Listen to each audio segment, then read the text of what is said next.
ucapan Bismillahirrahmanirrahim. Assalamualaikum warahmatullahi wabarakatuh. Pertama-tama, mari kita panjatkan puja dan puji syukur atas kehadirat Allah Subhanahu wa Ta'ala yang telah memberikan kita nikmat kesehatan dan kesempatan sehingga kita masih bisa menyelesaikan tugas final kita pada pagi hari ini.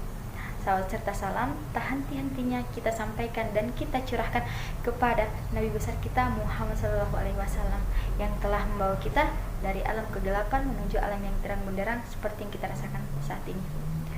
Sebelum saya lanjut ke materi yang akan saya bawakan pada pagi hari ini, izinkan saya membacakan sebuah quotes.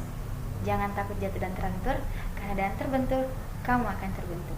Bersama saya, Divya Salsabila dari Fakultas Ilmu Hukum, Standbook 222601010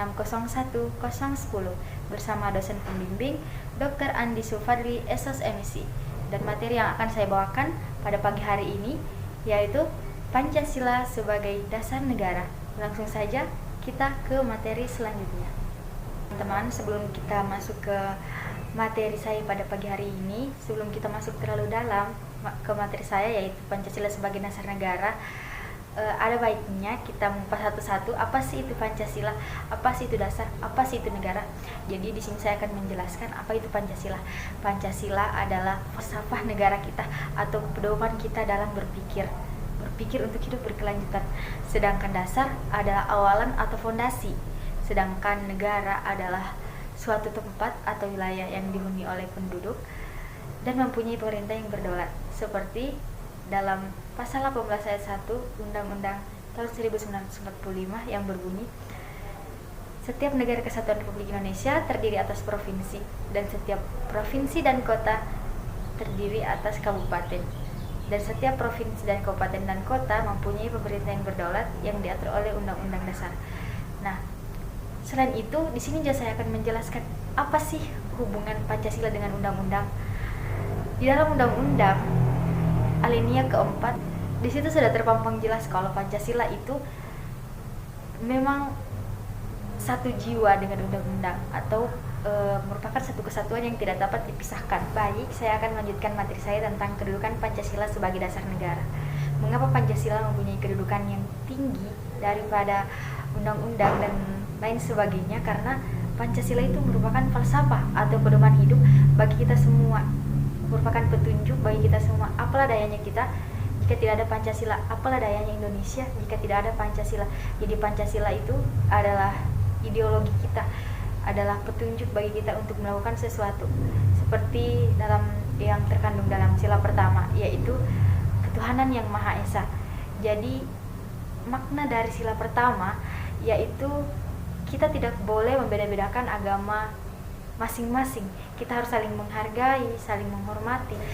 Adapun sila kedua yang berbunyi keadilan sosial bagi seluruh rakyat Indonesia.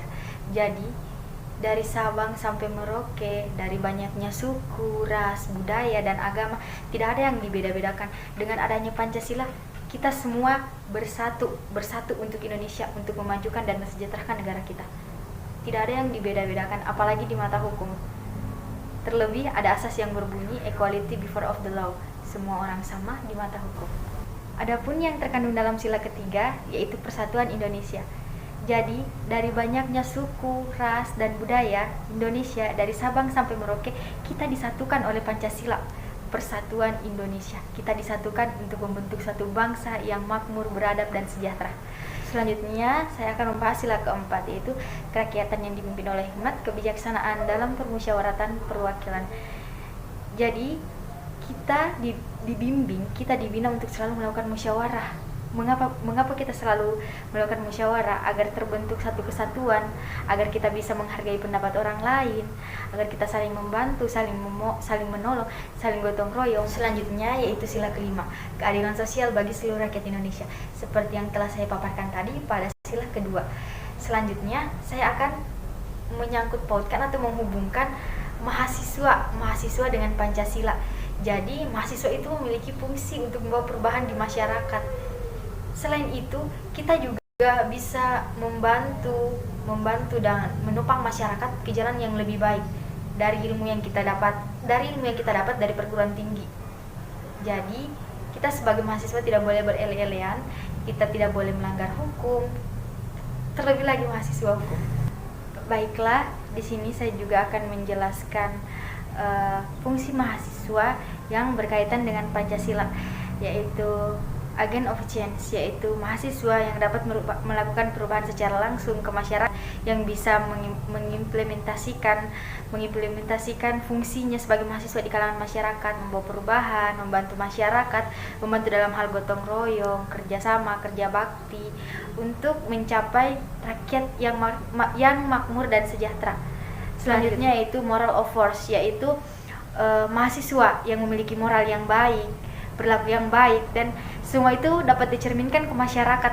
Semua itu juga terkandung dalam sila pertama, sila keagamaannya, yaitu social control. Social control adalah peran atau label yang telah disematkan kepada mahasiswa, yang dimana mahasiswa akan mengontrol sosial di kehidupan masyarakat. Tanpa kita sadari, mahasiswa itu sangat mempunyai peran yang sangat penting di masyarakat yang bersangkutan dengan Pancasila. Penjelasan yang saya bawakan tadi akan timbul pertanyaan, nah, apa sih fungsi mahasiswa yang berkaitan dengan Pancasila? Kenapa sih Pancasila itu mempunyai kedudukan yang paling tinggi? Apa sih hubungan Pancasila dengan undang-undang? Nah, saya akan menjelaskannya satu persatu. Yang pertama, apa sih fungsi mahasiswa yang berhubungan dengan Pancasila? Seperti yang saya telah jelaskan tadi, fungsinya itu direct of change dan moral of force, terkandung dalam sila pertama dan sila kedua. Sedangkan pertanyaan selanjutnya, mengapa Pancasila itu mempunyai kedudukan yang paling tinggi? Mengapa? Karena Pancasila adalah ideologi kita, dasar kita, tempat kita, acuan kita untuk berpikir untuk hidup ke depan, pandangan kita, tempat kita untuk menyelesaikan suatu masalah. Apa sih hubungan Pancasila dan undang-undang? Jadi Pancasila dan undang-undang itu adalah satu kesatuan yang tidak dapat dipisahkan. Semisal Pancasila itu adalah rohnya dan undang-undang itu adalah tubuhnya, jadi tidak dapat dipisahkan. Dengan digabungkannya kedua ini, maka Indonesia akan menjadi lebih maju. Selanjutnya saya akan memberikan sebuah contoh permasalahan kecil yang diselesaikan dengan menggunakan cara berpikir yang lebih baik, menggunakan pedoman hidup kita, yaitu Pancasila. Seperti dalam permasalahan dalam rumah tangga, pasti implementasiannya itu atau cara penyelesaian masalahnya itu, untuk tidak membuat masalah baru lagi, pasti kita selalu berpikir secara dingin. Sebagai apalagi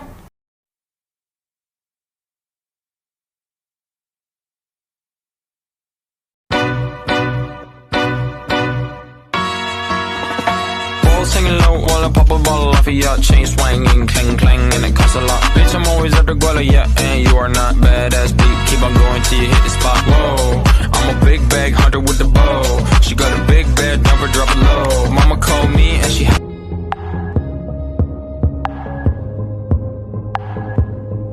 He said, let's get out of this town, drive out of the city, away from the crowds. I thought heaven can't help me now, nothing lasts